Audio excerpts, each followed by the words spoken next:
दोस्तों, पेंसिल हम सब के बचपन का हिस्सा तो ज़रूर रही है, या फिर आप आज भी पेंसिल का इस्तेमाल करते होंगे। दोस्तों, आज हम आपके लिए पेंसिल से जुड़ा ही एक रोचक वीडियो लेकर आए हैं, जिसमें पेंसिल की काली लीड पेंसिल के बीच में कैसे डाली जाती है, या पेंसिल की कटिंग कैसे की जाती है, या फिर पेंसिल को कैसे कलर किया जाता है। ये सब हम आज आपको इस वीडियो में बताएंगे, तो ये वीडियो आखिर तक ज़रूर देखिए। तो चलिए दोस्तों, चलते हैं पेंसिल की फैक्ट्री में और जानते हैं कि आखिर इसको बनाया कैसे जाता है।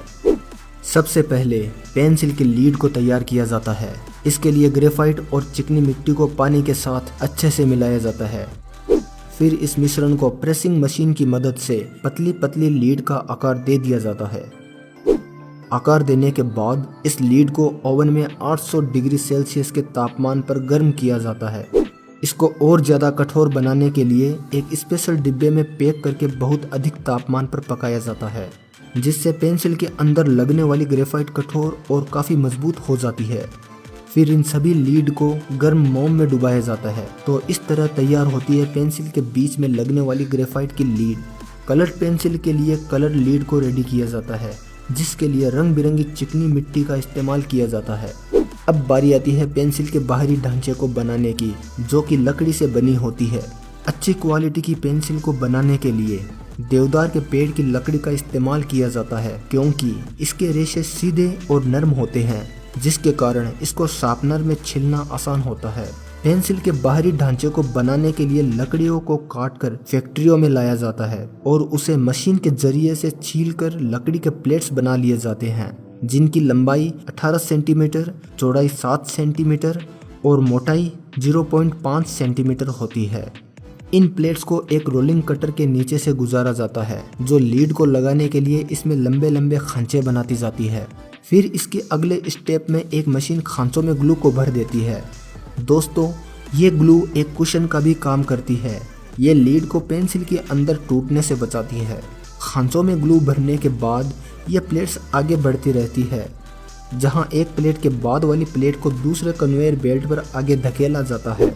एक रोलर इन प्लेट्स के खांचों में पहले से तैयार लीड को डाल देता है और दूसरे बेल्ट की प्लेट्स को पलटकर गोंद लगाने वाली मशीन से होते हुए इन लीड वाले प्लेट्स पर स्लाइड कर दिया जाता है। इसके बाद एक मशीन इन बॉक्सेस को प्रेस करती है ताकि ये आपस में अच्छे से चिपक जाए। इस तरह से लकड़ी के अंदर लीड को डालने का काम पूरा हो जाता है। इसके बाद बारी आती है इन बॉक्सेस को पेंसिल के आकार में बदलने की। दोस्तों, मार्केट में पेंसिल कई प्रकार की आती है, जैसे हेक्सा, राउंड और ट्रायंगल शेप की। इस मशीन के जरिए से पेंसिल को ये अलग अलग आकार दे दिए जाते हैं। पेंसिल को आकार में बदलने के बाद इन पेंसिल्स की क्वालिटी जांच की जाती है, जिसके लिए बीच में से किसी भी पेंसिल को उठाकर उसे छीला जाता है और साथ ही पेंसिल की नोक पर प्रेशर डालकर इसकी जांच की जाती है। एक बढ़िया पेंसिल 2 किलो वजन तक बर्दाश्त कर सकती है। जांच पूरी होने के बाद अब बारी आती है पेंसिल को कलर करने की। इन पेंसिल को एक एक करके कलर करने वाली मशीन से गुजारा जाता है, जो इस पर कलर की एक परत चढ़ा देती है। अब इसके बाद पेंसिल पर कंपनी का लोगो लगा दिया जाता है। दोस्तों, आपने मार्केट में रबर वाली पेंसिल तो देखी होगी और इस्तेमाल भी की होगी। यह मशीन इन पेंसिल पर वही रबर मेटल के साथ लगाती जाती है। अगर पेंसिल बिना रबर वाली है तो उसके ऊपर वाले हिस्से पर कुछ इस तरह पेंट लगाया जाता है। इसके बाद इन पेंसिल्स को गत्ते के डिब्बों में पैक कर दिया जाता है। अब यह पेंसिल आपके इस्तेमाल के लिए एकदम रेडी है।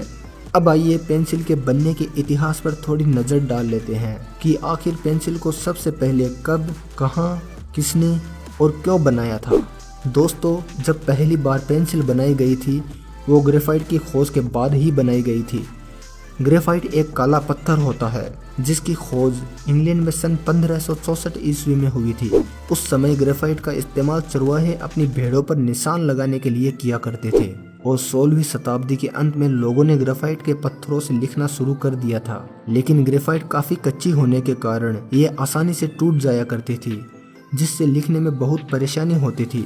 इस समस्या के समाधान के लिए ग्रेफाइट पर रस्सी लपेट दी जाती थी। फिर बहुत सालों बाद सन 1790 ईस्वी में फ्रांस के एक साइंटिस्ट निकोलस जैक्स कांटे ने ग्रेफाइट को चिकनी मिट्टी में पानी के साथ मिलाकर एक नया फॉर्मूला इजाद किया और इस फॉर्मूले को धूप में सुखाकर भट्टी में गर्म कर दिया, जिससे जो कच्चा ग्रेफाइट था वह एक कठोर ग्रेफाइट में बदल गया। कुछ सालों बाद फिर साइंटिस्ट निकोलस जैक्स कांटे ने सन 1795 ईस्वी में पेंसिल को पेटेंट करवा लिया, जिससे ग्रेफाइट की पतली रोड को देवदार की लकड़ी के बीच में फंसाकर उसे चिपका लिया जाता था। और फिर इसी तरह समय के साथ पेंसिल में थोड़े थोड़े बदलाव होते गए। दोस्तों, आपकी जानकारी के लिए बता दें कि पेंसिल के आविष्कार से पहले लोग लिखने के लिए ताम्रपत्र और पक्षियों के पंख का इस्तेमाल किया करते थे। दोस्तों, अगर आपको हमारी ये वीडियो अच्छी लगी हो तो लाइक और शेयर ज़रूर करें और इस तरह की अच्छी और ज्ञानवर्धक वीडियो देखने के लिए हमारे पेज टोटल स्पोर्ट्स को लाइक और फॉलो ज़रूर करें। आज के लिए बस इतना ही। धन्यवाद।